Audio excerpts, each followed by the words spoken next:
السلام علیکم، بات کریں جناب، فضائل ہے. بات کرو بھائی. جی جی ہلو. جی سر، ہلو. جی جی خیریت ہے. اللہ کا احسان ہے. کیا نام ہے آپ کا؟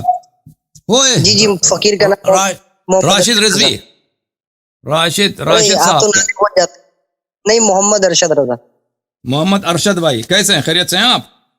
جی جی اللہ رسول کا کرم ہے، غوث و خواجہ کا ابو کرم ہے. آپ بکر کے بتا لیے سنائیں. کچھ، ابو بکر صاحب کے لیے کوئی بندوبست کیا آپ نے؟ کوئی حدیث شریف؟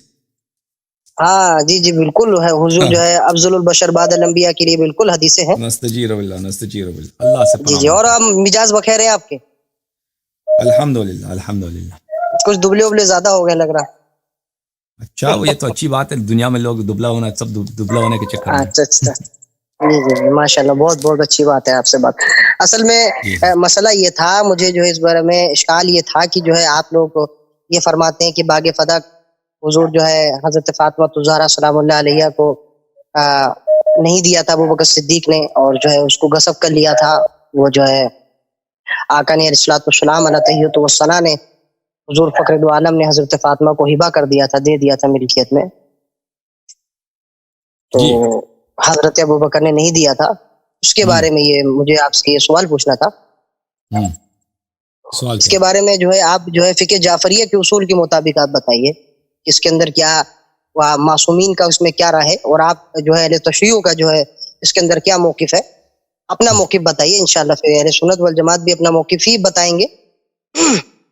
جی کہیں گے انشاءاللہ کہ حضور حیدر کرار اور جو ہے فاطمہ الزہرا سلام اللہ علیہ کا یہ جو مطالبہ تھا یہ جائز تھا.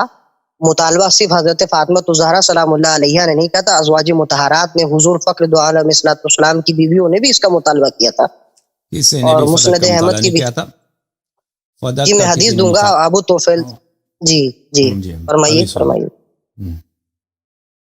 تو آپ چاہتے ہیں کہ شیعہ حدیث میں فدق کا کیا ہے صورتحال، یہ چاہتے ہیں؟ نہیں، دو بات چاہتا ہوں میں. ایک یہ چاہتا ہوں کہ فقہ جعفریہ کے اعتبار سے آپ بتائیں، معصومین کا قول بتائیں، اور آپ کا بتائیے، آپ اپنا بھی موقف بتائیں اس میں کیا ہے مسئلہ. کچھ تفصیل سے بتا دیں گے زیادہ بہتر. جی. فدق جو تھا وہ ہبہ تھا رسول پاک صلی اللہ علیہ وسلم کا اپنے حیات میں، حضرت زہرا سلام اللہ علیہ کا. تو وہ تو اس کی روایات بہت زیادہ ہیں مخالفین کے کتب میں اور شیعہ کے کتب میں کہ فدق ہبہ تھا. اور رسول پاک صلی اللہ علیہ وسلم نے اپنی حیات میں اس کی تملیک کرائی تھی حضرت زہرا سلام اللہ علیہ کو. اگر تملیک نہ بھی کراتے تو فدق ان کا جائیداد تھا. رسول پاک صلی اللہ علیہ وسلم کا پرسنل جائیداد تھا، ملک خالص تھا. یہ تو آپ مانتے ہیں کہ ان کا ملک خالص تھا، یہ پتہ ہے آپ کو؟ نہیں پتہ؟ یہی تو آپ کی غلط فہمی ہے، اسی کو تو دور کرنا چاہتا ہوں. ہاں، غلط فہمی ہے. تو پہلی بات یہ ہے کہ کیا اصل ان کے میں ملک تلک تھا یا نہیں تھا. تو پہلی بات یہ ہے کہ تو پھر اس سے پہلے ہبہ سے پہلے یا وراثت سے پہلے اس سے بات کرتے ہیں کہ فدق کیا ان کا ملک خاص تھا، یعنی پرسنل پراپرٹی تھی ان کی یا نہیں تھی. اگر پرسنل پراپرٹی ہے تو پھر تب ہی وہ کسی کو دے سکتے ہیں، ٹھیک ہے نا. پھر ان کے لیے جائز ہے کہ بیٹی کو دے دیں یا کسی اور کو دے دیں. اگر پرسنل پراپرٹی ہے تب ہی اس کی میراث بننے کا سوال بن سکتا ہے، ٹھیک ہے نا. تو آپ کہتے ہیں کہ ان کی پرسنل پراپرٹی نہیں ہے، تو آپ بتائیں تو آپ کا کیا موقف ہے؟ جی پہلی بات تو آپ کے جو غلط فہمی ہے، بہار الانوار ہے میرے پاس، جلد نمبر 3، اس کے اندر خود وضاحت کے ساتھ ملا باقر مجلسی نے، علامہ مجلسی نے اس کے اندر فرمایا ہے کہ جو ہے آقا علیہ الصلوۃ والسلام نے حضرت بی بی فاطمہ کو 7 باغات پہلے سے عطا فرما دیے تھے. 7 باغات پہلے سے عطا فرما دیے ٹھیک. تھے. اور جو ہے الاصول من الکافی کے اندر، اور یہ اصول من الکافی، جی فروع کافی جلد نمبر اس کی جو ہے 7 ہے میرے غالباً. اور اس کے بہار اندر بھی الانوار امام، میں آپ نے کہا جلد نمبر 3 میں حوالہ دے دو نا، کہ جلد نمبر 3 میں کس صفحے پر ہے. پہلے بھی آپ بہار الانوار کا حوالہ دے چکے تھے ایک دفعہ. وہ بہت سب لوگوں کا آپ نے ٹائم ضائع کیا، ورنہ صفحہ بھی غلط بتا رہے تھے، جلد بھی غلط بتا رہے تھے. پھر ہم نے وہ حدیث نکال دیا، پھر پتہ چلا کہ وہ شیعوں کی حدیث ہے ہی وہ نہیں. بات کو مٹی ڈالی ہے نا، وہ بات سے اس بات سے کیا تعلق و رابطہ نا. جو بات ابھی ہو رہی ہے اس کو توجہ کے حامل ہے نا. وہ تو عرض یہ عرض کر رہے ہیں ابھی بہار الانوار کا جو آپ حوالہ دے رہے ہیں اس کا صفحہ نمبر تو جلد تو بتا دیا آپ نے، صفحہ نمبر بتایا نا. جی میرے پاس جو ہے بہار الانوار ہے، اس کے جلد نمبر 3 ہے اور اس کا باب نمبر 10 ہے. صفحہ نمبر کیا؟ اس کا صفحہ نمبر ہے جو میرے پاس اردو ایڈیشن کے اندر اس بار فی الحال موجود ہے، تو اس کے اندر ہے صفحہ نمبر 247 پر. جناب فاطمہ اردو زہرا کے جو ہے ایڈیشن اور جو ہے تو اردو آپ اتنے محقق ہیں، آپ دیکھیں اردو ایڈیشن کی بات کر رہے ہیں تاکہ آپ کو اس کو نہیں پتہ ہے. اس سے کیا ہوا، اردو ایڈیشن آپ ہی کے عنوان اس کا ترجمہ کیا ہے. بہار الانوار کے اردو ایڈیشن ہے ہی نہیں، تو یہ بہار الانوار جی کو ہے. پتہ نہیں ہے، اس ترتیب اچھا کے تو ساتھ پھر نہیں ٹھیک ہے، ہے، آپ کو اس ترتیب کے ساتھ نہیں ہے.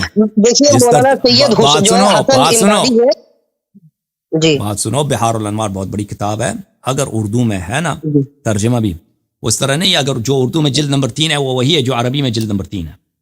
اس نے بہار جی جو جی مترجم ہے اس نے بہار الانوار کے کچھ حصوں کا اس نے ترجمہ کیا ہے، اور اس نے اس حصے کا اردو زبان میں جو ہے اس کا پہلا حصہ جلد نمبر 1 رکھا ہے، جلد نمبر 2 رکھا ہے، جلد نمبر 3 رکھا ہے. تو آپ جو حوالہ بھی غلط دے رہے ہیں. اچھا چلے فروع کافی میں جلد نمبر 7 کس صفحے پر ہے؟ وہ تو آپ کی رہ گئی نا جس وہ کا تو. سفر اور میں آپ کو یہ بتاؤں 32 جلد نمبر 3 بہار باب الانوار نمبر کی جلد نمبر 3 جو ہے کتاب التوحید ہے نا، وہ اس کا تو فدق سے تعلق بھی نہیں ہے. مجھے تعجب ہے آپ اس کا حوالہ جی دیں. میں آپ کو اچھا میں آپ کو اچھا بتاتا ہوں، آپ کو میں کافی میں بتاتا جلد ہوں نمبر فروع 7 کافی کون سا ہے؟ جی جی صفحہ فروع نمبر کافی کے بتائیں. اندر جلد نمبر اس کا 35 ہے، اور اس کا جو ہے صفحہ نمبر جو ہے 32 ہے. فروع کافی میں جلد نمبر 35. جی جلد نمبر 35 نہیں، جلد نمبر صفحہ نمبر اس کا 32 ہے، باب نمبر 35 ہے. اچھا صفحہ نمبر 32. اچھا اس میں کیا کیا باب بولا، نمبر کیا حدیث 35. کیا ہے؟ حدیث کیا ہے اس میں؟ جی اس میں یہی حدیث ہے کہ حضور فخر دو عالم علیہ الصلوۃ والسلام نے آقا علیہ الصلوۃ والسلام نے حضرت فاطمہ الزہرا سلام اللہ علیہ 7 باغات ہبہ کر دیے تھے، اور اس کے اندر پھر 8واں باب آپ جو ہے باغ اس کے کیوں مانگیں گے، آپ ٹھیک ہے. جائیں گے. نہیں اور یہ حضور سفر فخر دو عالم جلد نمبر 7 میں مجھے یہ حدیث یاد ہے، مجھے جلد نمبر 7 میں مجھے یاد نہیں ہے، لیکن یہ حدیث کافی میں اس کا فدق سے کیا تعلق ہے؟ ہاں تو فدق سے یہ تعلق میں آپ کو بتا رہا ہوں. چلو ماشاءاللہ آپ کو یاد تو آ گئی، تاکہ یہ بات ریکارڈ بھی ہو جائے گی. تو آپ کو یاد آ گئی تو اس میں فدق سے جس کے پاس 7 باغات پہلے ہو وہ 8واں باغ جو ہے مانگنے طلب کرنے جائیں گے. اور حضور فخر دو عالم علیہ الصلوۃ والسلام نے 7 نہیں باغ آپ آپ کو کو ہبہ پتہ کر نہیں ہے دیے نا. تھے. کیا ارے نہیں پتا؟ وہ بھائی وہ باغات جی پہ بھی ابو بکر نے قبضہ کیا تھا نا. استغفر اللہ، اس میں تو ایسا میں نے ابھی تک پوری کتابیں مطالعہ کر لی، کوئی نہیں پتا کیا تھا. نہیں میں آپ کو دکھا 7 دیتا ہوں. باغ بھی قبضہ کر لیے تھے، باغ فتح بھی قبضہ کر لیا تھا. ہاں بالکل. واہ بھائی یہ جواب ہے آپ کا. یہ سبحان اللہ سبحان اللہ. ابھی تو ایک ہی باغ کے بارے میں سنا تھا، آپ نے 8واں بھی بتا دیا. میں آپ کو یہ دکھا دیتا آپ ہوں کی بھائی. یہ ہے آپ آپ کے جو دلیل دیکھو غائب نا، درجے کا علم. آپ دلیل مانگو نا، آپ کی تعجب دلیل جی اور نہیں میں ہے. آپ کو اور ایک بات بتاتا ہوں، فاطمہ زہرا سلام اللہ علیہ جب آپ تھوڑی سی تکلیف سے آپ چکی چلا رہے تھے تو ہماری کتابوں میں آیا، حافظ ابو نعیم نے حلیۃ بھائی بات الاولیاء میں سنو، اور دیگر کتبوں میں. بات سنو. جی ایک دفعہ دلیل سن لو، پھر اپنا دوسرا نقطہ بتاؤ نا. ایک دلیل سن لو، ہاں پھر جب اس تو دلیل اس کا کو تم جواب رد دینا. آپ کرو. نے تو جواب دیا 8 باغات اس کے بھی قبضہ تھا. چلیے جواب دیجیے. ماشاء اللہ سبحان اللہ، آپ کی تحقیق کے اوپر سبحان دیکھیں اللہ. یہ ہے ایک ہی بات. یہ کتاب ہے بخاری، جی صحیح بخاری ہاں لابی عبداللہ محمد ابن اسماعیل البخاری، چھاپ دار احیاء التراث العربی، صفحہ نمبر 749 میں حدیث ہے. جی دیکھیں حدیث نمبر 4240 4241.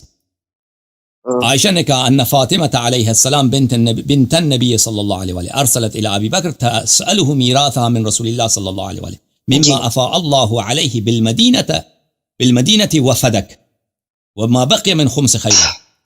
کہ حضرت زہرا سلام اللہ علیہ، عائشہ خود کا اپنا قول ہے بخاری میں، کہ حضرت زہرا سلام اللہ علیہ نے ابو بکر سے مطالبہ کیا، کسی کو بیچ کے مطالبہ کیا کہ رسول پاک صلی اللہ علیہ وسلم کا میراث مجھے دے دو، جو مدینے میں ہے اور جو فدق میں ہے. مدینے میں اور جو فدق میں. مدینہ کی بات ہو رہی، فدق کی تو اس سے پتہ چلتا ہے کہ مدینے میں بھی ان لوگوں نے قبضہ کیا تھا. پھر آپ کا یہ نقطہ دیکھیں کہ اگر پہلے سے اس کے 7 باغ تھے، ٹھیک ہے چلے فرض بھی کرتے ہیں کہ ابو بکر نے قبضہ نہیں کیا تھا، اگر اس کے 7 باغ ہیں، فدق بھی رسول پاک صلی اللہ علیہ وسلم نے ان کو دیا ہے، تو یہ دلیل تو نہیں بنتا کہ پر اس کا حق نہیں بنتا کہ وہ اپنا حق مطالبہ نہ کریں. جب ثابت ہے میرے عزیز جب ثابت ہے کہ فدق رسول پاک صلی اللہ علیہ وسلم کا ذاتی ملکیت ہے، ہبہ بھی آپ کے کتب سے ثابت ہے، ہبہ نام بھی مان لینا، ہبہ نہ بھی مان لیں تو جب رسول پاک صلی اللہ علیہ وسلم کے انتقال ہو گئی ہے، انتقال سے پہلے انہوں نے 7 باغ دے دیے، ٹھیک ہے نا، اپنی بیٹی کو دے دیا. اب ان کی میراث میں فرض کریں، کیونکہ آپ فرض کریں ہبہ نہیں ہوا ہے، فدق ان کی ملکیت ہے، تو بیٹی کا حق بنتا ہے کہ والد جو دنیا سے گئے ہیں ان والد کا میراث اپنا طلب کریں کہ فدق میرے والد کی ملکیت جائیداد ہے، وہ مجھے دے دو، یہ ان کا حق بنتا ہے. تو یہ آپ کا بڑا مجھے تعجب ہے آپ کے اس باطل استدلال سے کہ آپ کہہ رہے ہیں کیونکہ رسول پاک صلی اللہ علیہ وسلم نے ان کو 7 باغ دیے تھے تو فدق ان کو کیوں دے دیں، یا اگر 7 باغ ان کو دیے تھے تو فدق رسول پاک صلی اللہ علیہ وسلم کی ملکیت ہو ہی نہیں سکتی. یہ اس میں کوئی ربط ہی نہیں ہے. آپ کا ادعا یہ ہے کہ فدق جو ہے رسول پاک صلی اللہ علیہ وسلم کی ملکیت نہیں ہے. اگر ملکیت نہیں ہے، اگر ملکیت نہیں تھی تو فاطمہ زہرا سلام اللہ علیہا نے کیوں مطالبہ کیا تھا پھر کہ فدق میراث میں مجھے دے دو؟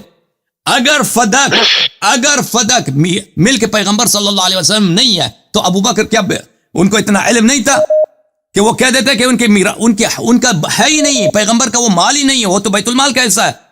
ابو بکر نے یہ تو نہیں کہا. ابو بکر نے کہا کہ پیغمبر صلی اللہ علیہ وسلم نے فرمایا کہ ہم معاشر انبیاء جو ہیں، انبیاء کی جماعت جو ہے، ہماری میراث نہیں ہوتی، ہمارا ترکہ صدقہ ہوتا ہے. تو ابو بکر کے جواب سے بخوبی پتہ چل جاتا ہے ارشد صاحب آپ اپنے خلیفے کی مخالفت کر رہے ہیں شیعوں کی دشمنی میں. ابو بکر کیا آپ کے نزدیک ایک نافہم انسان ہے؟ اس کو اتنا پتہ نہیں ہے. مثلا ابھی یہ کتاب میرا نہیں ہے، یہ کتاب اگر میری ملکیت نہیں ہے، اگر میرے وارث آتے ہیں اس کتاب کے مطالبہ کرتے ہیں تو آپ ان کو کہہ دیں یہ ان کی ملکیت ہی نہیں ہے. تو ابو بکر کیوں اس حدیث کو نقل کر رہا ہے کہ انما معاشر الانبیاء لا نورث؟ اس حدیث کو نقل کرنے کا مطلب ہی یہی ہے کہ ابو بکر اور پوری صحابہ کی ٹیم اس بات کا اعتراف کر رہے ہیں کہ فدق جو تھا وہ ملک خاص تھا، ملک شخصی تھا، پرائیویٹ پراپرٹی تھی رسول پاک صلی اللہ علیہ وسلم کی. لیکن رسول پاک صلی اللہ علیہ وسلم کی پرائیویٹ پراپرٹی کا یہ حکم ہوتا ہے کہ وہ مثلا کسی کی ملکیت میراث نہیں بنتی. ٹھیک ہے نا؟ تو آپ کو تو دلیل آپ نے ابھی تو کہا تھا نا کہ آپ کی غلط فہمی ہے، یہ ان کی ملک خاص نہیں ہے، ہم آپ کی غلط فہمی تو اس کے لیے تو آپ دلیل نہیں لے کے آئے. جو دلیل آپ نے ذکر کیا نا کہ ان کے 7 باغ تھے مدینے میں، وہ بیٹی کو عطا کی، سلم عطا کی، اس کا کیا فدق سے اس کا کیا ربط ہے بھائی؟ تو اگر 7 باغ کسی نے اپنے واحد بیٹی کو، سیدہ النساء اہل الجنہ ہے، امامت انہی کے دامن سے، اس کو 7 باغ دیا، اس کے علاوہ کوئی زمین اور نہیں دے سکتا ان کو؟ یا رسول اللہ علیہ الصلوۃ والسلام. مجھے بتاؤ اس کا اپنا نقطہ بتاؤ، سمجھاؤ مجھے. جی ہم نقطہ میں آپ کو بتا رہا ہوں. اس میں آپ نے 4 غلطیاں کی ہیں اور حد سے تجاوز والی باتیں آپ نے کی ہے. پہلی بات تو آپ نے یہ کہا ہے کہ جو ہے میں نے ایسا کہا. پہلے آپ نے اس بات کو اقرار کیا ہے. اول بات تو یہ ہے کہ آپ نے اس بات کو اقرار کیا ہے، برملا کر آپ کی بات ریکارڈ بھی ہو گئی ہوگی کہ آپ مان لیا جائے، فرض کر لیا جائے، ٹھیک ہے وہ میں نے نظر سے گزری ہے.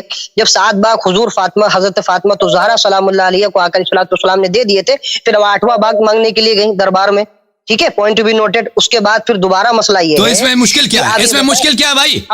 جب ایک آدمی کے مثلا 7 لاکھ روپے بینک میں ہیں، ٹھیک ہے نا، اب 10 لاکھ روپے مزید، دیکھیں ایک آدمی میرے 7 لاکھ روپے بینک میں ہیں، ٹھیک ہے نا، اب مجھے 10 لاکھ مزید میراث میں ملنے ہیں تو میں مطالبہ نہیں کر سکتا؟ جی بالکل، میں آپ کو بتا رہا ہوں. یہ کیا، یہ کون سی عقل ہے، کون سی شریعت ہے، کون سا قانون ہے دنیا کا؟ ارے جی میں آپ کو بتا رہا ہوں، جی آپ کو بتا رہا ہوں. آپ نے دوسری بات یہ کی کہ جو ہے انبیاء کی جو ہے، یہ آپ بتا رہے ہیں ابو بکر نے یہ حدیث کر دی جو ہے انبیاء کا ترکہ صدقہ نہیں ہوتا، جو صدقہ وہ آپ کے اصول من الکافی کے اندر بھی ہے. اور میں آپ کو بتا دیتا ہوں نہیں ہے. چلو ہم مان لیتے ہیں، ہم مان بھی لیتے ہیں نا، ہلو ہم مان بھی لیتے ہیں، لیکن میرا نقطہ آپ رد کریں کہ اس حدیث نقل کرنے کا مفہوم یہی ہے کہ ابو بکر مان رہا ہے کہ فدق ملک پیغمبر صلی اللہ علیہ وسلم ہے، لیکن پیغمبر صلی اللہ علیہ وسلم کی ملک میراث کے طور پہ منتقل نہیں ہوتی. آپ نے کہا تھا کہ فدق پیغمبر صلی اللہ علیہ وسلم کا ملک تھی ہی نہیں. آپ زیادہ عالم ہیں یا ابو بکر؟ اس نقطے کا جواب دے دو نا. اب یہ حدیث سچی ہے یا جھوٹی ہے اور بات ہے. انما معاشر الانبیاء لا نورث، یہ سچی ہے یا جھوٹی ہے اور بات ہے. تم اس نقطے کا اعتراف کرو کہ تم نے غلطی کی ہے شیعوں کی دشمنی میں. تم نے رسول پاک صلی اللہ علیہ وسلم پہ بہتان باندھا ہے کہ فدق ان کا ملک نہیں تھا. چکاٹ کے چلا گیا بھائی، وہ کیوں بات نہیں کر رہا؟ ارشد میاں خاموش، ارشد میاں لا جواب. وہ ارشد بھائی چلیں دوسرا لائن لے لیتے ہیں. کوئی نہ کہتے کہ میں نے اس کو میوٹ کیا بھائی، یہ خاموش ہے بھائی، اس کا لائن ابھی کٹا نہیں ہے میرے خیال میں. کٹا دیکھتے ہیں، لائن پہ تو ہونا چاہیے. نہیں ابھی کٹ گیا ہے اس کا. یہ جو ہے نا ارشد میاں، جی سر کون ہے؟ ارشد ہیں آپ؟ نہیں ارشد نہیں ہے. ایک منٹ بھائی صاحب انڈیا والے، ایک منٹ. ارشد بھائی نے لائن کاٹ دی بھائی، واٹس ایپ لائن کرتے ہیں. ارشد صاحب پھنس گئے اور وہ جو ہے چلے گئے. تو میرے محترم ناظرین، ارشد صاحب نے کیا کہا کہ فدق پیغمبر صلی اللہ علیہ وسلم کی ملکیت نہیں تھی. اور جھوٹے آدمی، اگر ان کی ملکیت نہیں تھی تو ابو بکر نے کیوں کہا انما معاشر الانبیاء لا نورث ما ترکنا صدقہ؟ بی بی سلام اللہ علیہ نے کیوں مطالبہ کیا کہ میرے والد کا جو مال ہے فدق میں اور جو مدینے میں اس کو مجھے میراث دے دو؟ اب مال ہی نہیں ہے تو کیوں مطالبہ کیا؟ ٹھیک ہے نا، پہلی بات. دوسری بات، اگر ان کا مال نہیں ہے، فدق پیغمبر صلی اللہ علیہ وسلم کی پراپرٹی نہیں، تو ابوبکر نے کیوں کہا؟ یہ حدیث اس پہ لاگو ہی نہیں ہوتا کہ فدق انما معاشر الانبیاء لا نورث ما ترکنا صدق. اس حدیث کا مطلب ہی یہی کہ فدق پیغمبر صلی اللہ علیہ وسلم کا ذاتی مال ہے. اب جہاں تک آپ کا تعلق ہے، آپ کی یہ اس بات کا تعلق ہے کہ یہ حدیث کافی میں بھی موجود ہے، یہ حدیث کافی میں موجود نہیں ہے میرے عزیز. کافی شریف میں ایسی کوئی حدیث انما معاشر الانبیاء لا نورث ما ترکنا صدقہ، یہ ہم اہل بیت طاہرین علیہ السلام کے نزدیک یہ ابو بکر کی افتراء ہے، ابو بکر کی افتراء ہے رسول پاک صلی اللہ علیہ وآلہ وسلم پر. یہ کتاب ہے الفروع من الکافی، جز نمبر 7، چاپ دار الکتب الاسلامیہ للکلینی رحمۃ اللہ علیہ. ملاحظہ فرمائیے یہاں پر صفحہ نمبر 86 میں، قلت لابی عبد حمزہ ابن حمران کہتے ہیں کہ میں نے حضرت امام جعفر صادق علیہ السلام سے پوچھا من ورث رسول اللہ صلی اللہ علیہ وآلہ، رسول پاک صلی اللہ علیہ وسلم کے وارث کون بنتے تھے؟ فرمایا فاطمۃ علیہ السلام ورثته متاع البیت والخرثاء وكل ما كان له. خرثاء بولتے ہیں بیت کا جو گھر میں جو سامان ہوتے ہیں، مثلا اساسیہ انسان کا گھر میں، آپ کسی گھر میں رہتے ہیں نا، آپ کے برتن ہیں، آپ کے کپڑے ہیں، آپ کے بستر ہے، چادر ہے.